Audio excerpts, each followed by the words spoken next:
Hello friends, welcome to my channel excellent coaching. आज इस chapter का लास्ट टॉपिक डिस्कस करेंगे, जिसमें थोड़ा सा हेल्थ के बारे में बात करेंगे। इससे पहली वाली वीडियो में भी हमने हेल्थ के ऊपर डिस्कशन करी है कि हेल्थ को WHO ने किस तरीके से डिफाइन किया है और इंडियन और वेस्टर्न कल्चर में कैसे अलग अलग तरीके से हेल्थ को डिफाइन करते हैं। और हेल्थ के बाद हम इम्पैक्ट ऑफ टेलीविजन पढ़ेंगे, जो कि आपका टोटली लास्ट टॉपिक है इस चैप्टर का।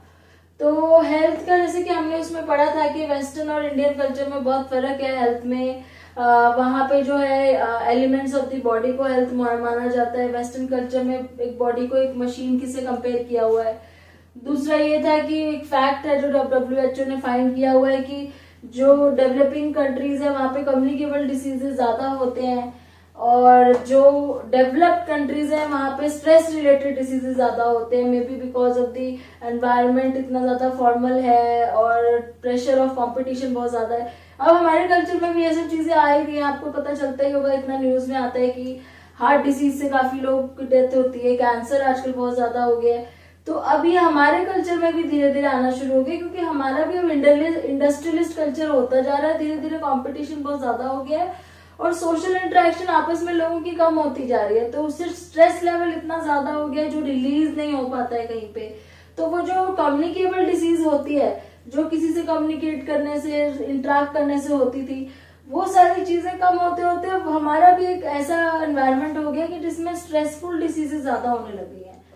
तो इसके कुछ फैक्टर्स हैं, जैसे कि हमारे पास 3 फैक्टर्स हैं: कॉग्निटिव, बिहेवियर और सोशल। तो कुछ फैक्टर्स हैं जिसकी वजह से हेल्थ के ऊपर भी फर्क पड़ता है। हम किस तरीके से अपनी हेल्थ को कितना सीरियसली लेते हैं, उसकी ट्रीटमेंट हम कितना सीरियसली करवाते हैं, ये सब चीजें फैक्टर्स बहुत ज्यादा इफेक्ट करती हैं उसको। अभी आपने कभी नोट किया होगा, जैसे कॉग्निटिव में पहला पॉइंट ये कह रहे हैं कि some people are quick to seek help from doctor. कुछ लोग ऐसे होते हैं जो सडनली कुछ भी, जरा सा भी कुछ हो जाए तो फटाफट डॉक्टर के पास जाते हैं, मेडिसिन लेके आते हैं। लेकिन कुछ ऐसे होते हैं कि जो सोचते हैं कि भाई थोड़ा बहुत कोल्ड हो गया, अपने आप ही मेडिसिन लेके खा के खत्म कर देंगे। या कुछ ऐसा बिलीफ होता है उनके अंदर की, जैसे कोई बहुत बड़ी बीमारी हो गई, कैंसर हो गया, लेप्रोसी हो गया, तो वो ऐसा सोचने लग जाते हैं कि ये तो हमें भगवान ने हमें सजा दी है, हमने जो गलती करी थी उसकी। तो बहुत ज्यादा डिपेंड करता है कि आपको कितना अवेयरनेस है उस डिसीज के बारे में, कि वो डिसीज क्यों हुई है, क्या चीज की कमी थी आपके खाने में, या आपने क्या चीज ऐसी करी जिसकी वजह से आपको वो डिसीज लगा है, कि आपकी लाइफस्टाइल खराब था, या आपने किसी ऐसे सिचुएशन में थे जहां से ये आपको डिसीज लग गया। तो आपकी लेवल ऑफ अवेयरनेस और बिलीफ क्या है उसके कॉज का, ये भी एक बहुत बड़ी चीज है जो कि डिपेंड करता है कि लोग उस चीज को फिर फॉर्मली जाके डॉक्टर से हेल्प लेते नहीं। अगर मान लो सपोज किसी ने ये मान लिया कि तो मुझे भगवान ने सजा देने के लिए किया, तो वो तो डॉक्टर के पास जाएगा ही नहीं हेल्प लेने के लिए, और वो ये मान के उसको एक्सेप्ट कर लेगा कि ये तो मेरा फेट है, तो होना ही था। तो ऐसे ही इसी वजह से होता है कि कुछ लोग फटाफट से अवेयर होते हैं, जाते हैं एकदम हेल्प ले लेते हैं डॉक्टर की, कुछ भी प्रॉब्लम हो, और कुछ इस चीज को लेके ऐसे ही बैठ जाते हैं। परसेप्शन ऑफ पेन में भी जैसे कुछ लोगों को लगता है कि ठीक है दर्द हो रही है, अवॉइड, कोई बात नहीं, हम सह लेंगे, हमें कोई फर्क नहीं पड़ता, हमें आदत है दर्द सहने की। अब ये सब चीजें क्या है, मतलब आप अपने माइंड को आपने ये अडेप्ट करवा लिया कि ठीक है ये तो वे ऑफ लाइफ है, इस तरीके से ही होता है सबके साथ, कभी ना। अब कुछ लोग बोलते हैं, आपने सुना भी होगा कि सबको किसी ना किसी दिन मरना ही है, तो कोई बात नहीं, ऐसा होगा तो कर लेंगे।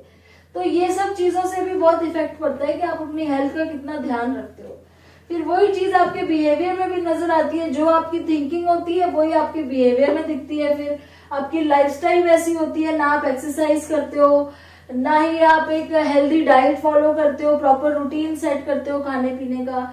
आपकी लाइफस्टाइल में उल्टी सीधी हैबिट्स होती हैं, जैसे स्मोकिंग, टबैको, ईटिंग और अल्कोहल का यूज करना, ड्रग्स का यूज करना। अब ये सब फैक्टर क्यों ऐसा होता है, लाइफस्टाइल क्यों ऐसे मेंटेन नहीं करते, क्योंकि अगेन उनका ये बिलीफ होता है कि अगर किस्मत में होगा तो ठीक रहेंगे, नहीं होगा तो नहीं रहेंगे, जाना तो सब नहीं है। तो इस टाइप की थिंकिंग अगर होती है तो ऑब्वियसली लाइफस्टाइल भी मेंटेन करने की कोई मोटिवेशन नहीं होती है। लेकिन उसकी जगह अगर आपकी ऐसी थिंकिंग है कि नहीं, हम अपनी लाइफ को अच्छी कर सकते हैं, कंट्रोल कर सकते हैं, जैसे बीमार पड़ना है डॉक्टर को दिखाना है जाके, अगर कहीं पेन हो रही है उसका रीजन नहीं समझ आ रहा है तो जाके फाइंड आउट करना है, डेली बॉडी चेकअप कराना है, एक्सरसाइज करनी है, गुड हैबिट्स रखनी है। तो वो सब चीजें बहुत फर्क पड़ता है कि आपकी हेल्थ पे कैसे इफेक्ट कर रहा है। और आजकल तो एक बिहेवियर मेडिसिन आ गई है क्योंकि आजकल लोगों के बिहेवियर की वजह से डिसीजेस ज्यादा हो रही है। एक्चुअली में डिसीजेस बैक्टीरिया और उन सब चीजों से कम हो रहे हैं जितना बिहेवियर की वजह से, क्योंकि बिहेवियर अपनी बॉडी की तरफ अपनी तरफ बहुत ज्यादा कैजुअल हो गया है। तो बिहेवियर मेडिसिन में क्या करते हैं, उनका डिसीज ठीक करते हैं बिहेवियर को मॉडिफाई करके, मतलब उनको पूरा रूटीन चेंज करते हैं, प्रॉपरली वॉकिंग पे जाना, मॉर्निंग वॉक पे जाना, एक्सरसाइज करना, डाइट लेना प्रॉपर, वो सब चीजें करते हैं। बिहेवियर मतलब कि मेडिसिन नहीं देनी पड़ती, सिर्फ बिहेवियर चेंज करना पड़ता है। जो कॉज होता है डिसीज का वो बिहेवियर होता है उनका खुद का। तो ये एक बहुत बड़ा फैक्टर हो गया आजकल लोगों की हेल्थ खराब होने का। उसके बाद सोशल एंड कल्चर फैक्टर्स भी हैं। जैसे हमारे कल्चर में क्या है कि हेल्थ को अवॉइड करते हैं पब्लिकली डिस्कस करना, क्योंकि हो सकता है कि आप पब्लिकली कोई चीज प्रॉब्लम डिस्कस करो तो आपको काफी सारे उसके सॉल्यूशन मिले। जैसे सपोज आपने कहीं 10 लोगों के बीच में डिस्कस किया कि मुझे ये प्रॉब्लम हो रही है, तो आपको कोई ना कोई सजेशन मिल सकता है। तो कई बार तो ये पॉजिटिव हो जाता है, कई बार क्या होता है कि कोई आपको और डरा ही देता है, बोल देता है अरे ये तो बहुत बड़ी प्रॉब्लम हो गई। तो ये भी बहुत बड़ा फैक्टर है कि आप पब्लिकली जिससे बात कर रहे हो हेल्थ की, क्या वो प्रोफेशनल है, क्या उसको नॉलेज है, या वो जस्ट ऐसे ही आपको सजेशन दे रहा है जिसका कोई लॉजिक नहीं बनता। तो ये सब चीजें अब हमारे कल्चर में है। कई बार तो हम लोग बहुत ज्यादा सिंपैथी गेन करने के लिए सबके सामने डिस्कस कर लेते हैं, या फिर कई बार हमें लगता है ये चीज नहीं बतानी चाहिए तो हम डॉक्टर के पास जाके भी नहीं बताते। उसको भी बताने में हमें थोड़ा सा वो लगता है कि नहीं डॉक्टर क्या सोचेगा। दूसरा ये है कि मेडिसिन ओवर द काउंटर इतनी ज्यादा अवेलेबल है हमारे इंडिया में कि आप केमिस्ट के पास जाओ, कोई भी मेडिसिन मांगो मिल जाती है। धीरे धीरे अब तो अवेयरनेस आने लग गई है, तो बहुत सारी चीजें बैन कर दी गई है, बिना प्रिस्क्रिप्शन के देते नहीं है। अदरवाइज तो पहले तो बड़ा इजी होता था मेडिसिन लेना। कुछ मेडिसिन अभी भी आपको थोड़ा सा आप थोड़ा जिद करोगे या थोड़ा सा उसको बोलते हो तो वो दे ही देता है आपको। तो ये सब सोशल एंड कल्चरल फैक्टर्स हैं।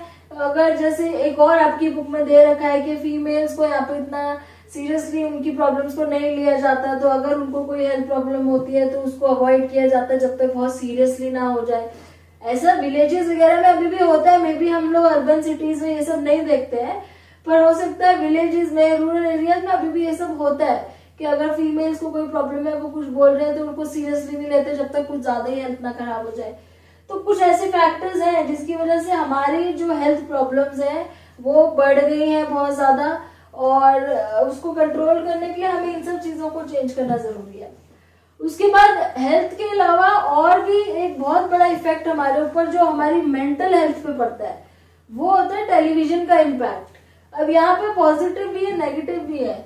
डिपेंड करता है कि आप उस चीज को पॉजिटिवली देखते हो कि नेगेटिवली देखते हो। सपोज यहाँ पे इन्होंने बच्चों के बारे में ज्यादा बात इसलिए करी हुई है, मोस्टली चिल्ड्रन पे देखा गया इम्पैक्ट, बिकॉज चिल्ड्रन पे ही इफेक्ट ज्यादा पड़ता है। बड़े होने के बाद तो हम लोग इतना सीरियसली नहीं देखते हैं, हम लोगों के ऊपर इतना असर नहीं होता है जो टीवी में दिखाते हैं।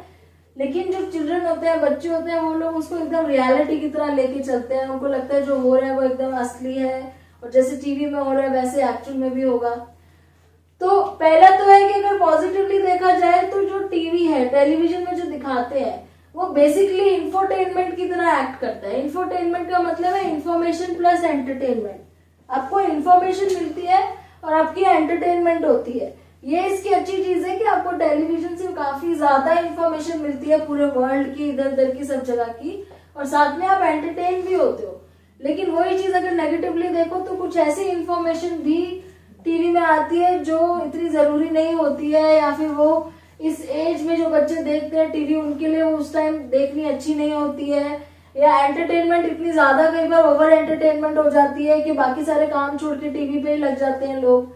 तो पॉजिटिव भी हो गया, नेगेटिव भी हो गया। उसके बाद इफेक्ट ऑन कंसंट्रेशन। कंसंट्रेशन बहुत ज्यादा खराब होती है, क्योंकि टीवी देखने से क्या होता है, सारा ध्यान टीवी पे रहता है।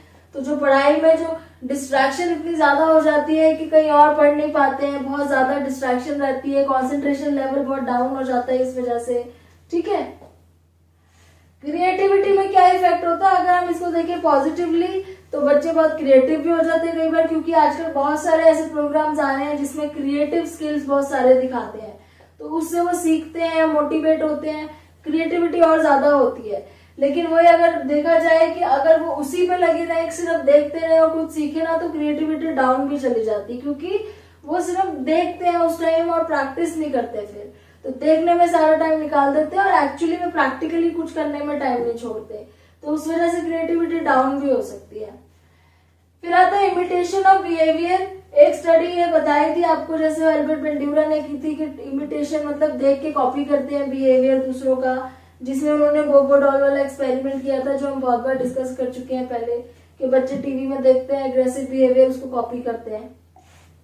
लेकिन बाद में ये भी प्रूफ हुआ था कि हर जगह वो कॉपी नहीं करते हैं जब तक कि उनको सेम सिचुएशन में ना रख दिया जाए। बेशक वो धीरे धीरे उनके माइंड में वो बिहेवियर जो है वो लर्न होता रहता है, लेकिन वो हमेशा ऐसे नहीं बिहेव करते, बट अगर उनको वैसी सिचुएशन में डाल दिया जाए तो वो वैसे ही बिहेव करेंगे। तो वो लर्निंग तो होती है कहीं ना कहीं। फिर एक और स्टडी है जो कह रही है कि कैथारसिस में हेल्प करता है। कैथारसिस में मतलब अपनी जो इमोशंस है ना उनको बाहर निकालने में।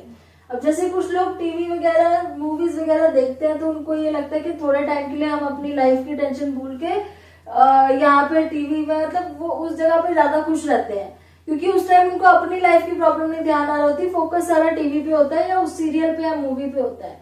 तो उससे उनको क्या हेल्प मिलती है, अपनी जितनी भी इमोशंस है, जैसे कई बार लोग रोते हैं देख के, इमोशनल हो जाते हैं, तो अपने मन के अंदर जो भी उनकी बातें हैं, इमोशंस है, उसको रिलीज करने में हेल्प मिलती है। तो ये तो एक पॉजिटिव पॉइंट हो गया कि कई बार वो हेल्प करता है अपने अंदर की इमोशंस को बाहर निकालने में, जो लोग वैसे जनरली सबके सामने नहीं कर पाते।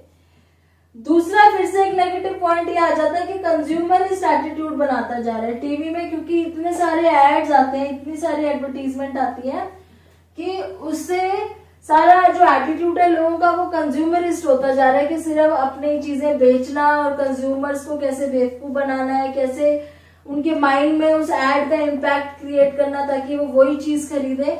तो वो एटीट्यूड टोटली उनका कंज्यूमरिस्ट होता जा रहा है बिकॉज ऑफ द एडवर्टीजमेंट जो टीवी में इतनी ज्यादा दिखाते हैं। तो ये एक तरीके से डिबेटेबल टॉपिक है कि टेलीविजन के पॉजिटिव पॉइंट ज्यादा है कि नेगेटिव ज्यादा है। दोनों ही यहाँ पे हमने डिस्कस किए हैं, सारी स्टडीज में प्रूव करा हुआ है कि ये सारी चीजें होती है। तो यहाँ पे आपको ये थोड़ा सा एक्सप्लेन करके लिखना पड़ेगा और दोनों के पॉजिटिव के नेगेटिव दोनों पॉइंट्स ही आपको समझाने हैं, दोनों पॉइंट ऑफ व्यू से। अब ये चैप्टर आपका यहाँ पे खत्म होता है, चैप्टर 8। इसके बाद चैप्टर 9 जो है नेक्स्ट वीडियो में स्टार्ट करेंगे। इसका नाम है developing psychological skills. Thanks for watching.